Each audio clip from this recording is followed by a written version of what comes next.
오늘은 주님이 오신 성탄을 기다리며 맞이하는 대강절 첫 번째 주일입니다. 전통적으로 대강절이라는 것을 한 4세기 정도부터 지켰다 그래요. 그래서 대강절은 영어로 이렇게 어드벤트라고 부르는데, 이 단어는 라틴어의 어드벤투스라는 단어에서 유래된 말로 도래 혹은 도착이라는 의미를 가지고 있는 단어입니다. 그래서 신학적으로 조금만 우리가 이야기를 하면, 인간이 원래 알 수 없는 미래를 향해 나아가잖아요. 우리 앞에 있는 미래들, 그 미래를 영어로 future라고 하죠. 그러니까 future의 의미는 알 수 없는 미래, 그곳이 어떤 것이 다가올지 잘 모르는 그런 미래를 이야기한다면, 이 어드벤트라는 단어는 어떤 시기에 이루어질 일들이 우리에게 다가오는 미래를 이야기합니다. 그래서 왜 이 날을 어드벤트라고 하냐면, 이미 구약에서 예수님이 오실 것을 이렇게 예언을 했죠. 그리고 예수님이 오시는 그 날이 우리에게 다가왔다. 그래서 이 기간을 어드벤트, 강림, 대강, 대림 뭐 이렇게 다 불러요. 그런 날이라고 이야기할 수 있는 것입니다. 전통적으로 대강절에는 이렇게 5개의 촛대가 있는, 촛불을 켤 수 있는 촛대를 준비하고, 거기에다가 이제 이번 주부터 4주 동안 하나씩 불을 켜고, 마지막 이제 성탄절 예배 때 하나를 더 붙여요. 그래서 5개를 완성하는데, 뭐 그 이제 좀 전통적인 교회들, 옛날부터 나왔던 성당이나 뭐 이런 데서들도 그렇게 하고요. 그 촛불에마다 의미를 좀 두고 그렇게 한 주 한 주 보내게 되는 거죠. 5개 모두 의미를 갖고 있는데, 첫 번째는 소망의 의미를 갖고 있고요. 그 다음에는 회개, 그 다음에는 사랑, 그 다음에 기쁨, 그 다음에 마지막에 성탄절에는 그 5개를 모두 붙이면서 완성에 예수님께서 오신 그 의미를 가지게 됩니다. 예수 그리스도께서 이 땅에 오신 것이 우리 모두에게 소망이 되고, 또 죄 사함이 되고, 또 모두에게 주시는 사랑이요 기쁨이 된다는 것을 의미하는 것이겠죠. 그렇기 때문에 우리가 성탄절을 올바로 기다린다는 것은 우리의 마음속에 예수 그리스도로 말미암아 새롭게 되는 소망을 품고, 또 주님 앞에 우리의 모습들을 좀 죄된 모습들을 회개하고 주님 앞에 나아감을 의미하는 것이고, 또 그리고 그 사랑, 주님께서 주신 사랑을 우리 함께한 모든 이들에게 나누면서 기쁨을 가지고 기다리는 그런 날이라고 할 수 있는 것입니다. 이것이 바로 대강절이 가지는 의미라고 할 수 있겠죠. 여러분들이 12월 한 달 좀 대강절을 보내시면서, 크리스마스가 요즘에는 좀 많이 변질이 됐잖아요. 의미 자체가. 그런 크리스마스가 아니라 좀 이 진짜 예수님의 오심을 기다릴 수 있는, 또 그것을 기쁨으로 맞이할 수 있는 우리 귀한 교회 성도님들이 되시기를 주님의 이름으로 축원합니다. 오늘은 이 그리스도의 제자로 살아가고 성장하고 그 길을 이룬다는 것이 무엇인가를 좀 한 인물을 통해 말씀을 나누려고 합니다. 성경에는 많은 인물들이 나오죠. 그 중에서 어떤 사람은 좀 닮고 싶기도 하고, 또 존경스러운 마음이 드는 인물들이 있습니다. 반면에 어떤 인물들은 아주 나쁘다고 말하긴 좀 그런데, 그렇다고 되게 좋아하거나 닮고 싶다는 생각이 들지 않는 인물들도 있죠. 여러분은 어떠신가요? 어떤 인물들을 좀 제일 좋아하시나요? 이렇게 좀 닮고 싶고, 그죠? 속으로 다 있으시죠? 저도 목회자의 길을 시작하고 걸으면서 참 이런 인물이 되고 싶다 하는 인물들이 몇 명 있어요, 성경에. 이제 구약에서는 대표적으로 여호수아 같은 인물, 또 혹은 요셉과 같은 인물이죠. 이 여호수아 같은 경우는 그의 삶이 거의 완전하잖아요. 이렇게 살펴보면 그는 하나님 앞에서도 굉장히 신실했고, 그리고 그가 모세를 섬길 때도 굉장히 신실하게 섬겼고, 그리고 이렇게 리더가 돼서 정복 사명을 감당할 때도 굉장히 어떤 흠 하나 없이 그 길을 잘 간 사람이 바로 여호수아라고 할 수 있습니다. 굉장히 어떻게 보면 이렇게 있을 것 같지 않은 그런 인물이죠. 신약에서 그런 인물을 찾아보라고 하면 아마 바울을 꼽을 수 있을 것 같아요. 바울도 우리가 잘 아는 것처럼 3차, 4차에 걸친 전도 여행을 통해서 이방 땅에 복음을 전하고 교회를 세우고 가장 많은 성경을 쓴 그런 인물들이죠. 그런 사람처럼 되고 싶은 마음이 제 마음 가운데도 그렇게 있습니다. 그런데 실제적으로 우리가 보면 우린 여호수아나 바울 같은 사람이 되고 싶지만 우리의 모습이 그렇지 못할 때가 참 많죠.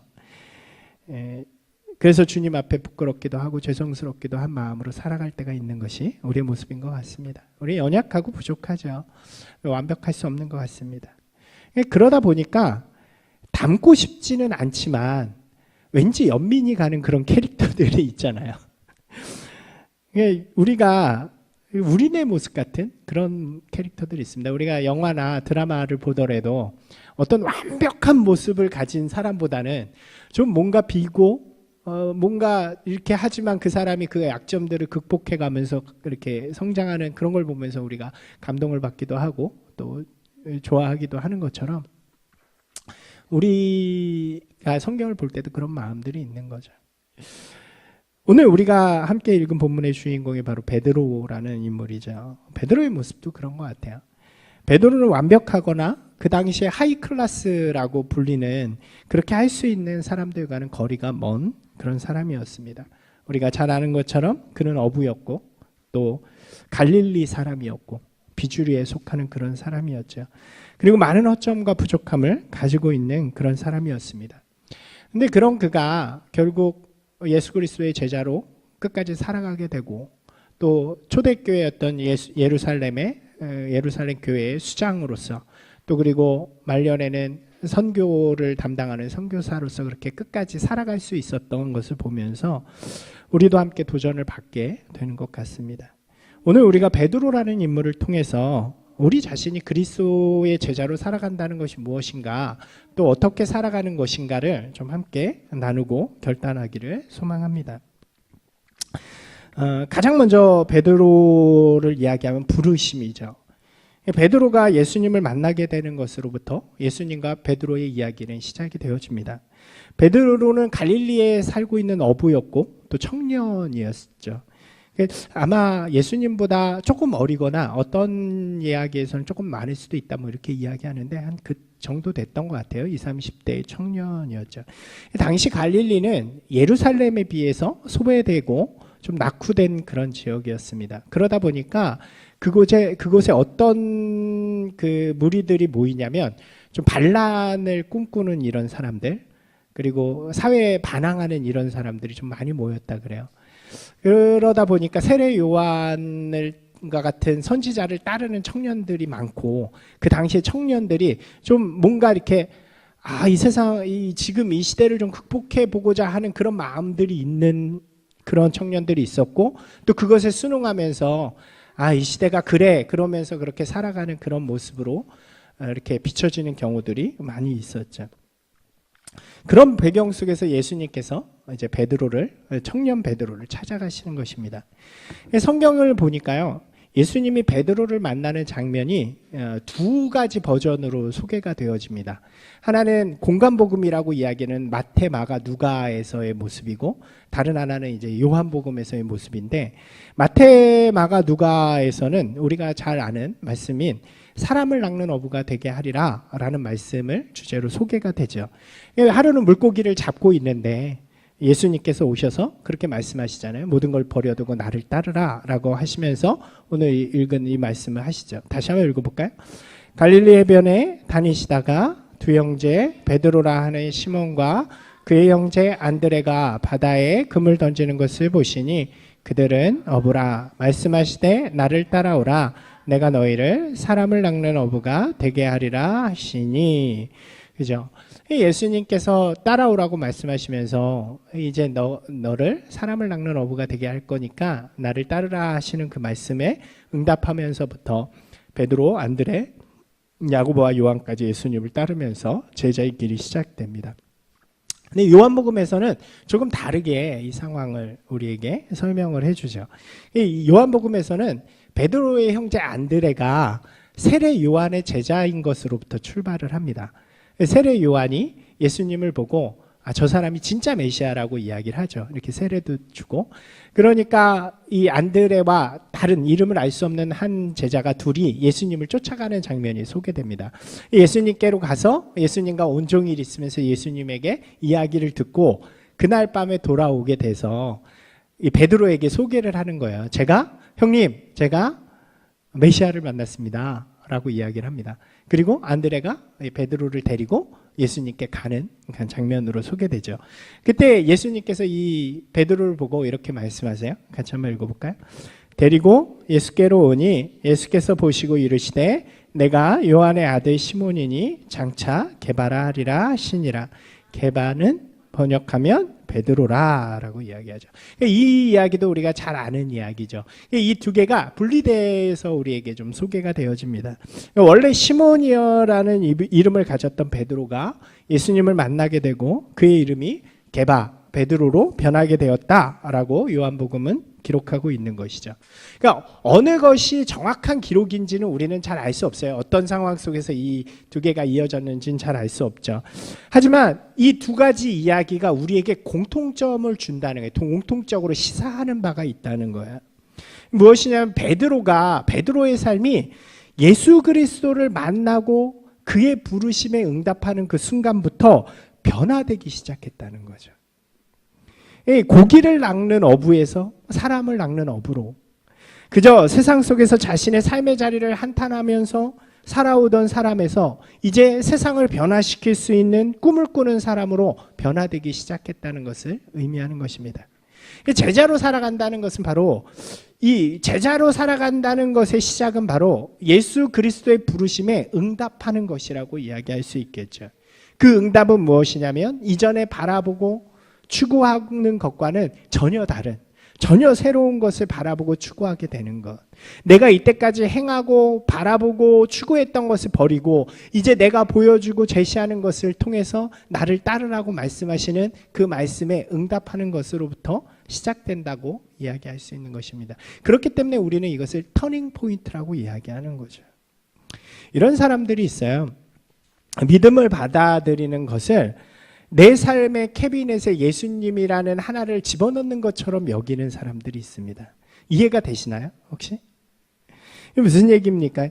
예수님을 믿는다고 해서 내 삶의 변화가 그리 크지 않아요. 내가 추구하는 건 여전히 추구하는 것이고 내가 바라보는 건 여전히 바라보는 것인데 그저 믿음 하나를 여기다 넣는 거죠. 그 믿음을 통해서 나는 여유를 갖거나 어떤 목적을 갖게 되죠. 천국을 갖게 되거나. 그저 내 프로필에 종교란이 채워지는 정도로 예수님을 받아들인다라고 그것을 믿음이라고 생각하는 사람들이 있다는 거예요. 예전에 자기주도학습이라는 게 굉장히 유행했을 때가 있습니다. 요즘도 유행하나요? 막 이게 한참 붐이 막 일었을 때 제가 있던 교회에서 이것을 처음 막 이렇게 퍼뜨린 분이 와서 특강을 하신 적이 있어요. 그래서 학부모들을 다 모아놓고 이렇게 하는데 이제 아이들을 만나서 제가 그 이야기를 들어보니까 아이들이 한숨을 푹푹 쉬는 거예요. 그러니까 아이들의 입장에서는 뭐냐면 그러니까 뭔가 이런 새로운 거 자기 수도 학습이라는 걸 시작하면 이전에 했던 것들을 버리고 이것만 하면 좋은데 이제 그게 아니라 이런 학습이 나올 때마다 자기가 해왔던 거에다 하나씩 더 추가가 되어지는 거죠. 그러니까 아이들 입장에서 뭘 새로 한다 그러면 굉장히 어렵고 힘든 마음을 갖더라고요. 결국 그 자기 주도학습이라는 것은 그런 아이들에게 실패할 수밖에 없는 거죠. 이전까지 해왔던 선생님 주도, 누구 주도 이런 것들을 다 제끼고 정말 이것에 올인할 때 그것이 이루어진다고 할 수 있겠죠. 마찬가지예요. 믿음도 마찬가지죠. 우리가 믿음을 생각할 때 우리의 삶의 모든 것들은 그대로 놔둔 채 그냥 믿음이라는 하나를 내 삶에 채워 넣는다고 해서 우리의 삶에 어떤 역사나 변화가 일어나지 않는다는 거죠. 결국 그것은 이 믿음의 길에 실패할 수밖에 없는 그런 모습을 가져오게 되는 것입니다. 이 성경에도 보면 이런 마음으로 예수님을 따르던 많은 사람들이 결국 예수님의 길이 십자가의 길이 된다라고 이야기하는 그 순간에 모두 예수님을 떠나게 되죠. 신앙은 내 삶의 기준과 방향, 가치 이런 것들이 송두리째 변화되는 것을 의미합니다. 내가 이때까지 바라보던 것, 내가 이때까지 가치를 두던 것, 내가 이때까지 소중하게 생각하던 것들이 이제 변화돼서 주님께서 보여주시는 하나님의 나라가 진짜 내 가치가 되어지는 것을 의미하는 것이죠. 베드로가 꿈꿔왔던 그런 모든 것들을 내려놓고 너로 사람을 낚는 어부가 되게 하리라 그 말씀을 하시는 그 순간 베드로는 그 모든 것들을 버려두고 예수님을 따르니라 라고 성경 기록하는 것입니다. 이름도 변하잖아요. 이름이 변한다는 것이 굉장히 큰 의미를 가져요. 성경에 보면 우리의 이름들이 변하는 것 굉장히 중요하죠. 시몬이란 이름의 원래 뜻은 들으셨다라는 의미를 가지고 있어요. 근데 이 이름이 굉장히 흔했다 그래요. 그 당시에. 그러니까 아무 의미 없이 쓰는 이름 중에 하나예요. 그렇죠? 하나님이 언젠간 들으실 거야. 우리의 고통을 들으실 거야 하는 마음으로 다 이름을 지어준 것 같아요.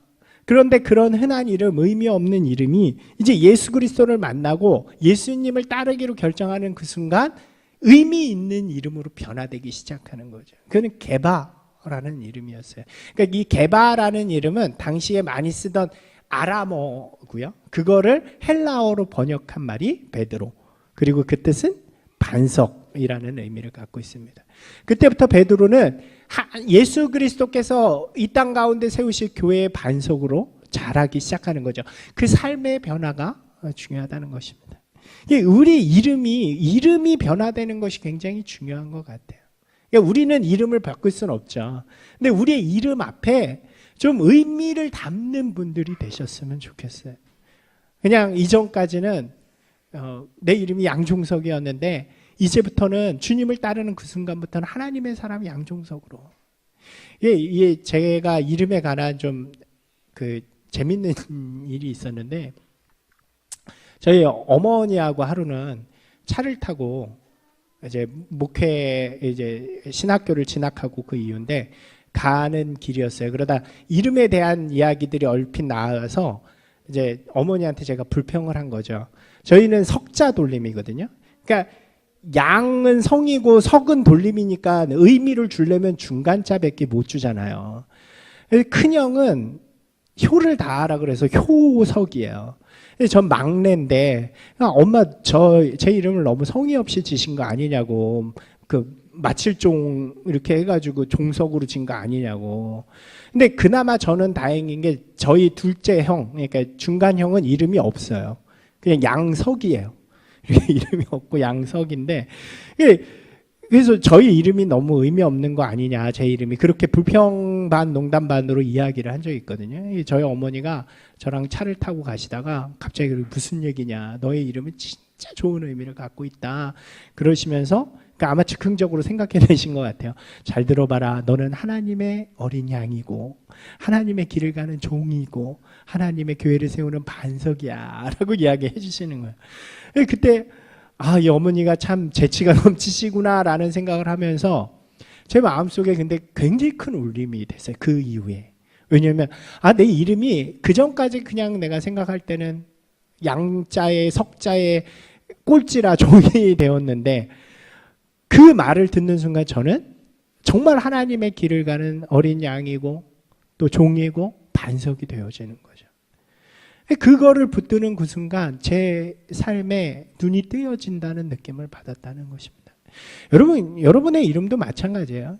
지금 그냥 아무 이름 없이 불리울 수 있겠지만 그 이름에 예수 그리스도께서 의미를 부여하는 순간, 그 부르심에 응답하는 그 순간 내 이름은 그냥 그 이름이 아니라, 그냥 아무 의미 없는 이름이 아니라 하나님이 사랑하시는 자요, 하나님의 뜻을 이루어가는 자요, 예수 그리스도의 제자로서의 이름을 갖게 된다는 거죠. 사랑하는 여러분, 그 부르심에 아름답게 응답하는 귀한 분들이 되시기를 주님의 이름으로 축원합니다. 이 베드로는 예수님의 부르심에 응답함으로 제자의 길을 시작하게 돼요. 그리고 이제 성장하기 시작을 하죠. 제자의 길을 간다는 것은 처음부터 완성을 의미하는 것이 아닙니다. 우린 가끔 그렇게 생각할 때가 있어요. 예수님을 믿는 그 순간부터 완벽해지기를 원할 때가 있습니다. 그러나 누구도 그런 사람은 없죠. 그 길 가운데 조금씩 성장하고 그러다 보면 다른 사람들보다 조금 더 주님 앞에 나아가는 그런 사람으로 발전해 갈 수 있는 것이죠. 시작은 했지만 베드로는 여전히 아무것도 모르는 좀 무지랭이 같은 사람이었고요. 성정도 급하고 실수도 많은 그런 사람이었습니다. 믿음의 길, 제자의 길은 한 번의 완벽함을 가지고 오지 못해요. 베드로는 예수님의 부르심으로부터 주님과 동행하는 삶을 살아가게 되었다는 거죠. 그리고 그 동행을 통해서 그는 성장하게 됩니다. 예수님과 함께하는 3년이라는 시간 동안이 그는 예수님으로부터 제자의 원리를 배우고 예수님과 함께 먹고 함께 자고 함께 삶을 나누면서 천국 백성으로서의 삶, 그리스도의 제자로서의 삶을 배워가고 경험하게 된다는 거죠. 복음서를 보니까요, 예수님께서 아주 다양한 방법을 통해서 제자들을 훈련시키시고 성장시키십니다. 가장 먼저는 기적을 경험하게 하시는 거예요. 우리가 성경에서 가장 많이 보는 이야기죠. 제자들은 예수님과 다니면서 수많은 기적을 보게 됩니다. 베드로는 더하죠. 자기 장모가 열병으로부터 고침을 받기도 하고, 이 많은 그 기적의 순간순간마다 베드로는 다 함께합니다. 병든 사람을 고치고 죽은 사람을 살리고 배고픈 자를 먹이고 무리를 건너시고 막 이런 등의 놀라운 기적을 행하는 거죠. 이것이 이 베드로와 제자들에게 어떤 영향을 줬을까요? 베드로와 제자들은 이런 기적들을 경험하면서 성경에 보니까 이렇게 이야기하세요. 그 기적을 행함은 제자들을 믿게 하려 함이더라 라고 이야기합니다. 무슨 이야기인가요? 제자들이 그 기적들을 경험하면서 죽은 자를 살리시는 예수 그리스도를 보면서 이분이야 진짜 메시아구나. 눈먼 자, 태어날 때부터 눈 멀어서 버림받았다고 여기는 자를 향해서 구원받았다라고 하고 눈이 떠지는 그 순간 제자들의 마음속에서 아, 예수님은 하늘의 죄를 사하시는 분이시구나. 그런 마음을 얻게 되었다는 거죠. 이것이 매우 중요한 것이라고 생각됩니다. 우리가요, 신앙생활에서 이런 기적들을 경험할 필요가 있어요. 우리를 통해 나타나는 하나님의 역사들을 우리의 신앙 속에서 경험하게 되는 거죠. 기도의 응답을 받아야 되고요. 때로는 놀라운 역사의 순간에 참여해 보는 것도 매우 중요한 것입니다. 제가 목회를 하다 보니까요, 그런 순간들이 참 많아요. 큰 교회에서 있을 때는 큰 사역들 속에서 그런 일들이 많이 일어납니다. 막 되게 재밌는 일들도 많아요. 막 이렇게 정말 한 번은 이제 청소년 집회를 준비하면서 기도를 하는 중에 마음속에 하나님께서 이런 꿈을 꾸게 하시는 거예요. 뭐였냐면 이렇게 왜 청소년 집회 하다 보면 설교 끝난 다음에 기도를 막 시키잖아요. 근데 요즘 애들이 기도를 많이 잘 못해요. 이렇게 그 시간이 제일 어려워하고 그러는데 기도하는 중에 준비하고 기도하는데 아이들의 기도 소리가 예배당 안에 꽉 차는 그런 마음을 주시는 거예요. 그래서 보통 어떻게 하냐면 이제 음악이 뒤에 빵빵하게 울리죠. 막 울리고 아이들 기도시키고 기도 마이크 잡은 사람들은 막 크게 기도하고 그러잖아요. 근데 그런 그림에서 이제 제가 인도를 하다가 음악을 줄였어요. 음악을 줄였는데도 기도 소리가 안 죽는 거예요. 아이들의 기도. 원래 보통은 음악을 줄이면 기도 소리가 딱 죽는데 그런 꿈을 꾸면서 아, 이런 일이 일어나면 너무 좋겠다 그러고 진짜 집회를 인도하는데 둘째 날에 실제로 그런 일들이 눈앞에서 일어나는 거예요. 막 음악인데 기도 소리가 막 들리는데 음악을 줄이고 다음 기도로 넘어가려고 그러는데 아이들의 기도가 끝나지가 않아요.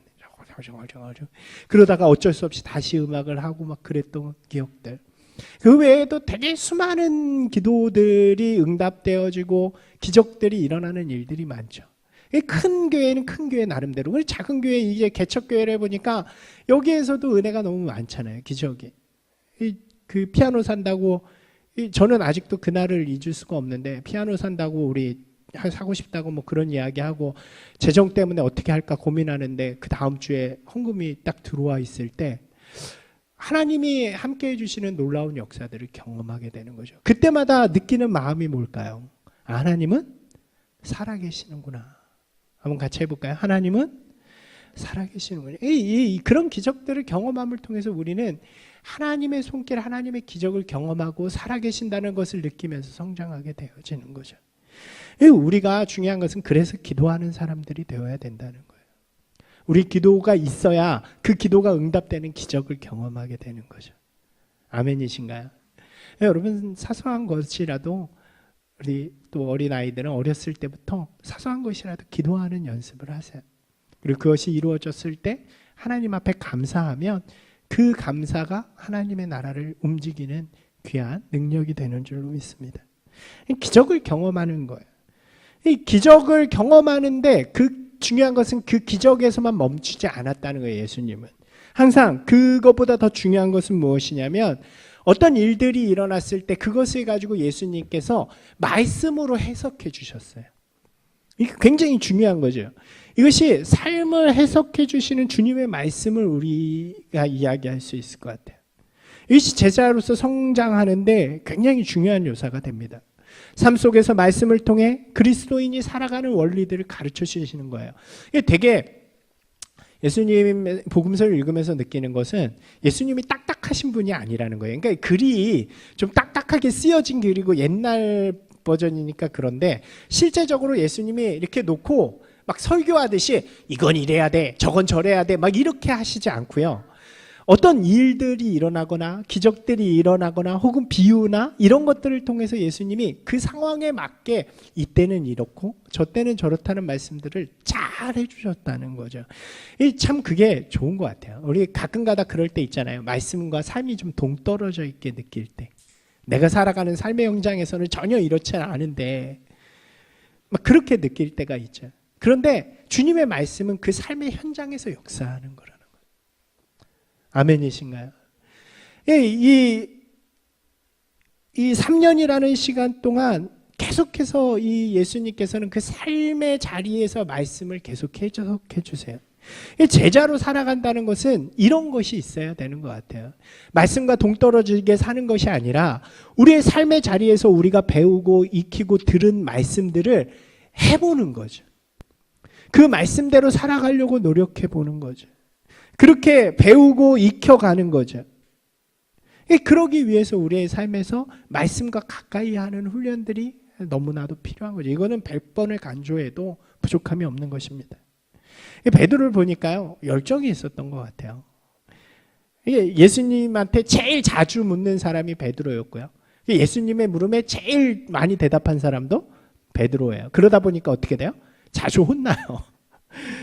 좀 어리석은 부분도 있기 때문에. 투박하지만 자신의 열정을 그대로 표현하는 베드로의 모습이 때론 도전이 됩니다. 그게 과해서 혼나기도 하고 잘못된 질문을 하기도 하지만 그 순간 자기의 잘못을 되돌이키고 지킬 수 있다는 거죠.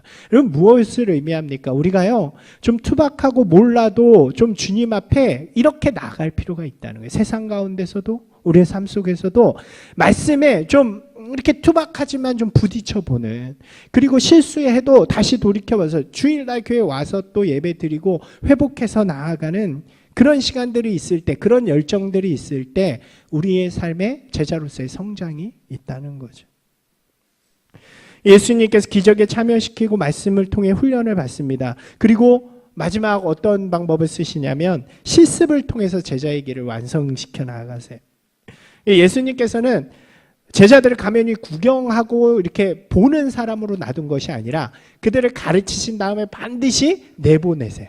성경에 보니까 그들을 두 사람, 세 사람 짝지어서 내보내시기도 하고 가서 배운 대로 한번 해봐라. 복음을 전하기도 하고 귀신 들린 사람 쫓아내기도 하고 이렇게 해봐라. 이렇게 말씀하세요. 그러니까 이 베드로나 제자들이 실제로 나와가지고 해보는 거예요. 이때 예수님이 이렇게 하셨지. 나가라! 막 하기도 하고 복음을 전하기도 하고 이게 실제로 그런 일들이 일어나기도 하고 실패하기도 하고 그런 거죠. 병자를 고치기도 하고 예수님처럼 잘하진 못하더라도 그런 도전들을 통해서 더욱더 성장해 나가게 되는 것입니다. 이 제자로 성장하는 것은 바로 이러한 도전이 우리의 삶에 있는 것을 의미하는 거죠. 우리에게도 이런 경험들이 있어야 하는 것입니다. 복음을 전하는 것이 조금 두렵기도 하고 그래도 한번 해보는 거죠. 왜요? 주님께서 해보라고 했으니까. 용서하는 것이 조금 억울하고 섬기는 것이 조금 그래도 한번 해보는 거죠. 그렇게 해서 어떤 일들이 일어나는지 우리 삶 가운데 보는 거죠. 그것이 실패하든 성공하든 좋은 결과를 가져오든 그렇지 못하든 우리의 신앙 가운데서는 굉장히 큰 역할을 하게 되고 우리를 성장시켜 나가게 된다는 것입니다. 이 과정들을 통해서 베드로는 그 신앙을 성장시켜 나가게 되는 거죠. 예수 그리스도와 함께 기적을 경험하고 또 그 가운데 말씀을 통해서 그 신앙을 해석해 나가고 그리고 자신의 삶을 통해서 그 일들을 도전하며 나아갈 때 신앙은 성장한다는 것입니다. 반대로 얘기하면 언제 막힐까요? 우리 삶에 아무런 기적이 일어나지 않아요. 너무 1년을 믿으나 10년을 믿으나 내 믿음은 똑같아. 말씀도 그냥 매번 듣던 그 말씀이 내 지식에 다. 내 삶에 어떤 결정의 순간이 왔을 때 어떤 결정이 하나님을 기쁘시게 할까에 대한 고민이 별로 없어요. 내 삶이 세상 속에서 전혀 도전하지 않는 삶. 그저 나는 썬데이 크리스천으로 그렇게 살아가는 사람은 절대로 제자로서의 성장을 할 수 없다는 거죠. 여러분, 우리의 삶 가운데 혹시 성장이 멈춰져 있다면 어느 것이 막혀 있는지를 좀 돌아보는 분들이 되시기를 바랍니다. 마지막 이야기를 할까요? 이제 제자로서의 베드로는 마지막 실패와 회복을 통해서 그의 길을 만들어 갑니다. 이 베드로가 부르심을 통해 제자의 길을 시작하고 예수님과 함께하면서 제자로서의 성장을 가져오게 됩니다. 근데 그의 제자의 길에 아주 중요한 포인트가 등장을 해요. 그것은 바로 실패라는 거죠. 저는 이 마지막 말씀을 좀 읽고 준비하면서 이것이 저에게 참 위안이 됐어요. 위로의 말씀. 남의 실패가 저의 위로가 되면 좀 나쁜 거지만 그럴 때 있잖아요. 우리가 잘 아는 것처럼 베드로는 수제자라고 표현하였음에도 불구하고 예수님을 3번이나 부인하는 그런 실패를 경험하게 되죠. 그래도 마지막까지 예수님을 따르려고 하다가 인간적인 두려움과 공포로 인해서 예수님을 부인하게 되는 장면을 우리에게 그대로 소개해 줍니다. 이 이야기를 읽으면서 우리 모습이 생각나는 거죠. 우리 그럴 때 있잖아요. 정말 예수님 사랑하고 따르는데 예수님 싫어서가 아니라 예수님 안 믿어서가 아니라 때론 인간적인 연약함과 부족함 때문에 제자의 길을 외면하기도 하고 세상과 타협하기도 하는 것이 우리의 모습이죠. 그럴 때마다 이 말씀이 위안이 되는 거예요. 도피처가 되는 거예요. 저는 베드로가 진짜 끝까지 예수 그리스도의 제자의 길을 갈 수 있었던 이유가 바로 이 실패의 경험과 이 실패를 감싸 안으신 예수 그리스도의 회복이라고 생각을 해요. 예수님께서는 자신의 실패로 인해 낭망한 베드로를 그냥 내버려 두지 않으시죠. 그리고 회복시켜 주시는 이야기가 요한복음 21장에 등장하는 이야기잖아요. 여기 말씀을 좀 잘 읽어보면 우리가 자세히 못 보겠지만 보면 베드로의 심정이 그대로 드러나요. 이제 갈릴리 바다에 가서 낭망한 마음으로 그물을 던지고 있는 베드로와 그의 제자들이 있는데 예수님께서 저 멀리 그 모래 있는데 나타나시는 거죠. 누군가가 저분 예수님 아니야 라고 외칩니다. 성경에 보면 베드로가 혼자 바다로 뛰어들어요. 그러니까 이 성경을 보니까 이렇게 돼 있어요. 50칸쯤 된다. 배에서 있는 육지까지가 50칸. 그러니까 50칸이면 얼마냐면 우리 단위로 하면 91m, 90m, 100m 정도 된다고 보시면 돼요. 그러니까 배로 저어가지고 가질 않는 거예요. 지금 늦은 거예요. 그럼 늦은다고 생각하니까 베드로는 그냥 빨리 예수님이야! 그런 순간 막 뛰어드는 거죠. 그래서 막 수영해가지고 제일 먼저 갑니다. 그리고 딱 말씀을 읽어보면 재밌는 게 이렇게 왜 그런 거 있잖아요. 되게 좋아했던 사람인데 자기 실수로 인해서 멀어졌어요. 근데 그 사람을 되게 만나는 순간 되게 반가운데 반가워서 막 앞에 갔는데 좀 뻘쭘해서 아무 말 못하는 그런 모습이 그대로 보여져요. 베드로가 제일 먼저 도착했는데 예수님 앞에서 아무 말도 못하고 가만히 있어요. 그 배 타고 오는 사람들이 다 올 때까지. 예수님께서 가서 물고기를 좀 가져오라고 말씀하시고 그때서야 좀 가져오고 그러고도 옆에서 아무 말도 못하고 이렇게 자기가 무슨 말을 하겠어요. 그러고 있는 거죠. 그때 예수님께서 물어보시잖아요. 베드로야, 너는 나를 사랑하느냐? 3번의 이 질문을 통해서 베드로가 그렇게 대답하죠. 제가 주님을 사랑하는 줄 주님께서 아시잖아요. 저 실수한 거 맞고 저 실패한 거 맞는데 그게 제 진심이 아니라는 거 아시잖아요. 이렇게 3번의 질문과 3번의 답을 통해서 예수님은 베드로의 마음을 어루만져 주시고 그래 괜찮다. 다시 내 양을 먹이는 그 길로 가라고 이야기를 해주십니다. 베드로는 그 실패 속에서 오히려 예수님의 마음을 알게 되고 예수님의 사명을 받게 되는 일들이 일어나는 거죠. 여러분, 우리 마음에도 그렇지 않나요? 우리도 그렇죠. 저도 그래요. 실수할 때 있고 넘어질 때 있고 실패할 때가 있습니다. 근데 중요한 것은 우리 안에 예수님을 향한 사랑과 믿음이 있다면 예수님이 그것을 반드시 회복시켜 주신다는 거예요.